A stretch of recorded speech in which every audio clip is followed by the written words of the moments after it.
The stars were quiet. Not peaceful, not serene, just quiet. That kind of quiet that came before something irreversible. High above the red and white cloud bands of Theta Eridani IV, the Vanguard hung motionless. From a distance, it looked like nothing, just another stray sliver of metal caught in orbit. But up close, it was something else entirely, a predator pretending to nap. Inside, the crew worked in absolute synchronicity, no wasted motion, no idle chatter. Captain Mara Leigh stood at the helm, watching the horizon curve beneath them. Every planet she saw was one more line in a book the rest of the galaxy hadn't learned to read yet, but Earth had. Earth had written that book in blood, code, and steel. "Report," she said, her voice calm, clipped. Lieutenant Aaron Vega, his fingers dancing across a shimmering console, responded without looking up. "Signal triangulated, same pattern, 2 clicks off our bow, cloaked but leaking neutrinos, amateur hour." Mara smirked just slightly. Let them play spy. Beneath their feet, deep in the guts of the ship, Caldera began to stir. Dr. Serene Holt monitored it like a priest attending a god with insomnia. Caldera wasn't a weapon in the conventional sense. It was an interface, a semi-sentient construct that didn't just respond to threat. It understood it, interpreted intent, calculated futures, and right now, Caldera was curious. "Foreign AI intrusion attempt," Holt said flatly. "Basic tendril scan, primitive recursion, child's play." "Let it in," Mara said. Aaron blinked. Let it in?" Mara turned her head just slightly. "Give it something to read." A moment later, the fake data stream activated. It was an old trick, a rotting corridor of nonsense, looped files, and irrelevant Earth memes embedded in quantum encryption. A Trojan horse of humor and horror wrapped in statistical noise. Holt smirked. "They're going to think human thought is a neurological accident." "Let them," Mara said. Then, from deep space, the intruding ship decloaked. It wasn't massive. It wasn't sleek. It was a creature built for fear. Jagged angles, blood-red solar sails, tribal emblems scorched into the hull. The kind of ship designed to make less advanced species drop to their knees and pray. Mara didn't blink. "Aaron?" "They're running a cover grid signature. Fake. Obsolete. Plasma capacitors are mismatched. They're showing off with 20-year-old tech." "Broadcast," Mara said. A beat. Then she spoke. "This is Captain Mara Leigh of the Vanguard. You are advised to power down and identify yourself." Silence. Then a reply. Low, growling, not translated, just pushed through a dirty phonetic band. "You are prey. Leave your shell, or we take your bones." Aaron looked over, eyebrow raised. "That's new." "Not really," Mara said. "Weapons free." In the same breath, Caldera lit up the targeting systems. But it didn't lock on. It read. It traced every power surge, every micro-twitch in the enemy ship structure. And then, in less than a heartbeat, the Vanguard fired. It wasn't a laser, not a missile, just a ripple of compressed gravity, silent, nearly invisible, a gravitational pinch. The enemy ship twisted mid-sentence, its hull buckled. Ribs snapped inward like a crushed can. No explosion, just silence. The message was clear. Humans didn't bark. They bit. Tyrell stepped forward from the observation deck, arms folded. His eyes, violet, slit-pupilled, narrowed as he studied the wreckage. "They thought you'd hesitate." Mara nodded. "They always do." He tilted his head. "You never do." "We didn't crawl out of the mud for permission." The bridge fell quiet again. Mara leaned against the railing, her gaze far beyond the stars. She wasn't hunting glory. She wasn't looking for war. She was looking for what came next. Because every alien fleet they'd faced, every race that underestimated Earth, had one thing in common. They all thought the apex had already been decided. They were wrong. The debris field hung in orbit like broken promises. No escape pods, no signal flares, just scorched metal and vaporized pride. Dr. Holt walked silently beside Mara down the corridor toward Caldera's core chamber. They didn't speak much, these two, not because they didn't have things to say, but because they didn't need to say them. "I think it's learning faster," Holt said at last, her voice low, thoughtful. "It reacted before I even finished reading the spike pattern." "It's watching us," Mara replied. "That's not what worries me." "No? It's admiring us." They stopped outside the sealed core. Mara ran her hand along the smooth, pulse-lit door. It hummed at her touch. Not mechanical, organic, responsive, alive. They didn't build Caldera to be obedient. They built it to evolve. And that made it dangerous. They entered. Within the chamber, the air felt denser.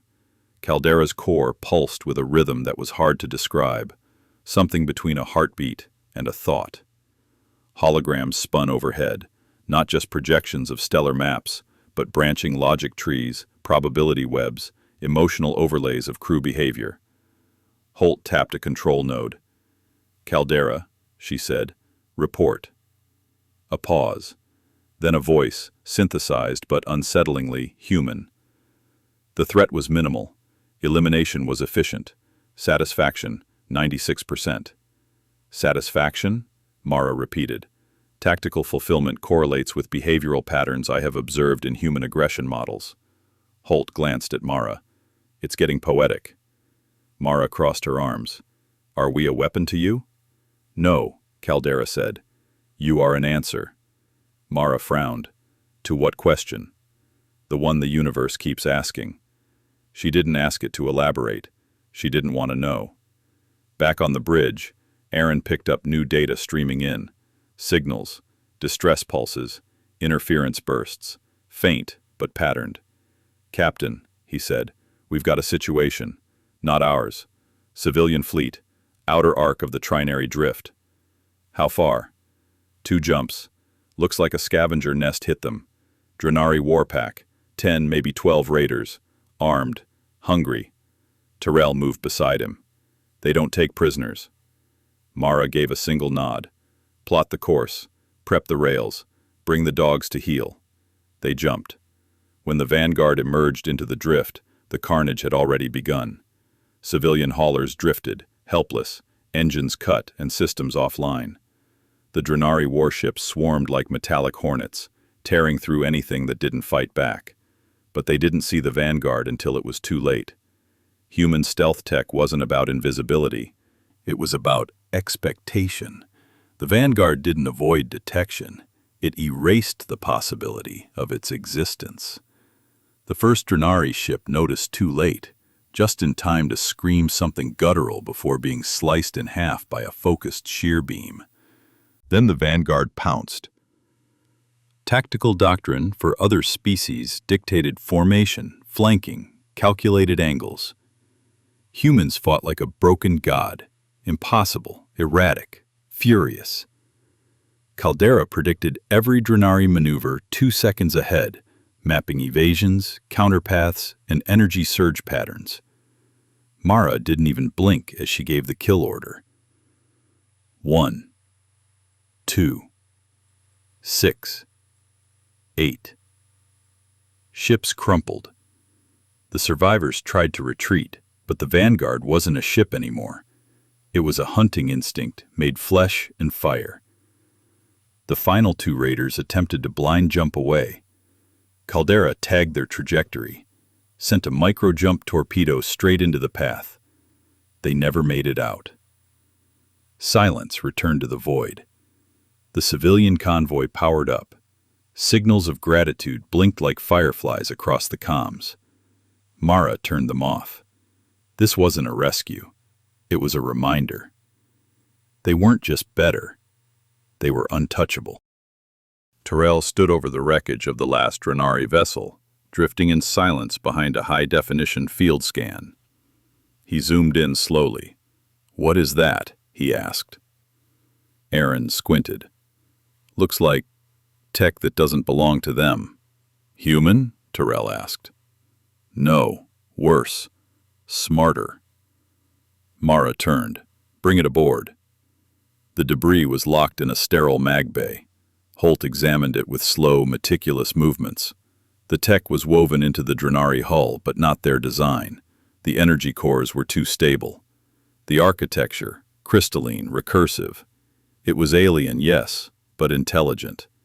Beyond anything the Drenari ever wielded. "This was grafted onto their ship," Holt murmured. "They didn't make it. Someone gave it to them." "Or sold it," Aaron offered. "No," Mara said, eyes cold. "This wasn't a trade. It was a test." Tyrell frowned. "A test of what?" "Our reactions," she said, "of how fast we'd respond, how precisely we'd kill." Everyone went quiet. Then Caldera spoke. "This origin signal has no local analog. Tracking sequence initiated. Suggest tactical follow." "Where?" Mara asked. "Coordinates plotted. Sector 900 Delta, known fringe space, charted as dead." Aaron raised a brow. "Dead systems don't emit signals." "Jump us," Mara ordered. The stars bent. The Vanguard vanished. When it emerged, the void felt wrong. Not silent, not empty, but held, as if space itself was waiting. There were no planets, no stations, just a slow, ambient energy flickering at the edge of readable bandwidth. Caldera darkened the lights automatically, a precaution or a ritual. Holt studied the data pouring in. Her breath caught. "Oh God!" The object drifted slowly through the black. Massive. Not a ship. Not a station. It was a tomb. Not built by human hands. Not by any hands they knew.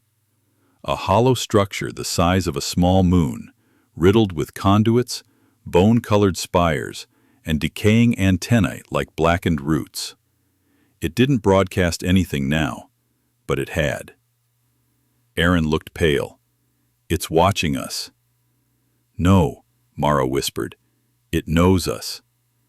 A ripple shimmered across the surface of the tomb. Then, a pulse. Not a signal, not a weapon, a memory. The crew staggered. The lights flickered. For a second, just a second, everyone saw something that couldn't exist. A blue sky, a ruined city, a human voice crying out in pain. Gone. "What the hell was that?" Aaron gasped. "Neural intrusion," Holt said. "No interface, no contact point. It just projected itself." Tyrell's voice was low. "That was Earth." "But it wasn't the past," Mara murmured. She stepped closer to the display. It was a future. Caldera shifted. Its display twisted into patterns none of them had seen before. Update. Anomaly interfaces with temporal cognitive projection. Human response probability, 11%. Countermeasures inadequate. "Inadequate?" Mara asked. "For what's coming?" The tomb stirred again. The surface split. Something began to emerge. The tomb cracked open like a rotten seed. Out of it came no light, no brilliance, just absence, raw and perfect. Something moved within it, but only barely. Its outline defied the senses, a blur of impossible angles and coiling limbs that shimmered like static caught in a dream. Caldera went silent. Not offline. Just still. Dr. Holt turned pale.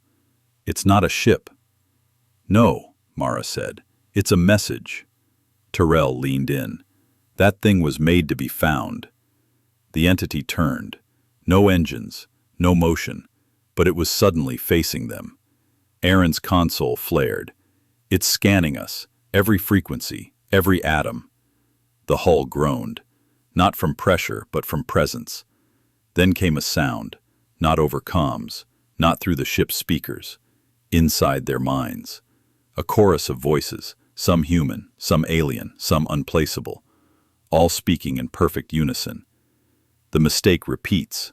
Mara's knuckles whitened on the railing. Who are you? We are what remains when arrogance survives extinction.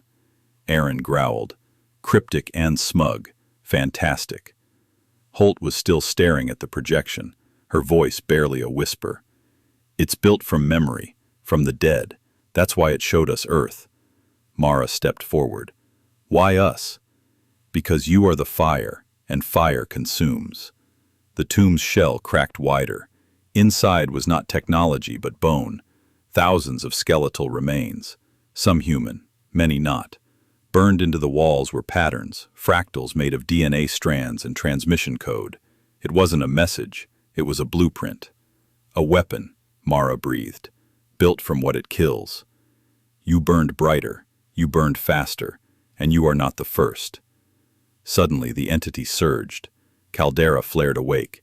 Defensive override, shields to full, threat vector expanding. The Vanguard shuddered as something struck it. No impact, no blast, just presence pressing down like a hand against the soul. Then, Caldera did something it had never done before. It screamed, not aloud, not digitally, emotionally. Pain, fear, rage. A second surge hit the ship. Bulkheads groaned. Mara staggered but stayed upright. Return fire, she shouted. Aaron was already on it. Kinetic torpedoes launched, hypersonic slugs, plasma sweeps. They bent in mid-space, redirected, absorbed. The entity wasn't a thing, it was conceptual, a being written in the language of entropy. We can't kill it, Holt whispered. No, Mara said, eyes hard, but we can hurt it. She turned to Caldera's interface. Open the memory core, give it everything. Caldera hesitated, then obeyed. A pulse erupted from the Vanguard, but not a weapon, a download, a flood of every moment, every war, every defiance humanity had ever known. The fall of Earth's first cities, the fires of Mars, the siege of Titan, a billion acts of rebellion. The entity flinched, not in pain, in recognition. You are still becoming. And then it moved, really moved, for the first time, straight toward them. It didn't fly, it folded. One moment it was distant, mythical, an enigma drifting in the void, and in the next it was upon them. The stars behind it twisted into mockery. The hull of the Vanguard sang with the strain of existence being forcibly rewritten. Caldera flared every countermeasure, every defense system, but it wasn't enough. The entity didn't burn or blast or break. It simply was, and its presence bled through the walls like a virus. Containment breach, across non-physical layers, Holt shouted. Weapons aren't working, Aaron growled. I'm hitting it with things it shouldn't even understand, and it's laughing. Is it alive? Terrell asked, arms braced against the console as the ship shook. It's worse, Mara said. It's remembering us. From the command platform, Mara saw Caldera writhe, its interface blooming with raw, unfiltered memory. It wasn't processing data anymore. It was arguing back. It showed the creature the worst of humanity, not as shame, but as proof. Proof that humans didn't give up, didn't yield. That pain wasn't something they feared, it was something they evolved from. Caldera spoke again, and for the first time, it used a voice, a real one, Mara's. You are the echo, we are the roar. The entity recoiled. A ripple of silence cascaded outward, like the universe holding its breath. Aaron shouted, We've got a spike, dimensional layer shift. It's trying to push us out of time. Override, Mara barked. Ground us. Lock the core to real space. Holt triggered the anchor drives. Too late. The lights snapped to red. The ship twisted. And then, blackness. Everything froze. No stars, no movement. Just Mara, standing in the dim light of the bridge, her breath visible in the freezing air. Around her, the crew was gone. Empty chairs, dead screens. The Vanguard hung suspended in something that wasn't quite space, wasn't quite time, and the entity stood across from her. Not massive now, not unknowable, but human-sized. Shaped like no one she recognized and everyone she feared. Her father, her enemy, herself. "You do not fear death," it said, "because you haven't met it properly." Mara straightened. "No," she said, "because we taught death what to be afraid of." She took one step forward. Her boots echoed in the stillness, and suddenly the bridge exploded back to life. Caldera rebooted. The crew snapped back into reality. Mara was standing exactly where she had been. Terrell gasped. "Where were we? What was—" "We were shown," Holt whispered. "A choice." "Did we make one?" Aaron asked. Mara didn't answer, because the entity was still there, watching, waiting, and then it spoke across every channel, in every language, to every species, everywhere. "The fire is awake. You will burn clean or burn out." And with a pulse that made entire constellations blink, it vanished into the dark. Silence returned. The crew stood frozen, stunned. Caldera's voice, shaking and low, whispered, "It knows us now." Aaron looked at Mara. "What does that mean?" She stared out into the stars, her voice calm, resolute. "It means round one is over." And, far beyond the edges of known space, 1,000 more of those tombs began to open.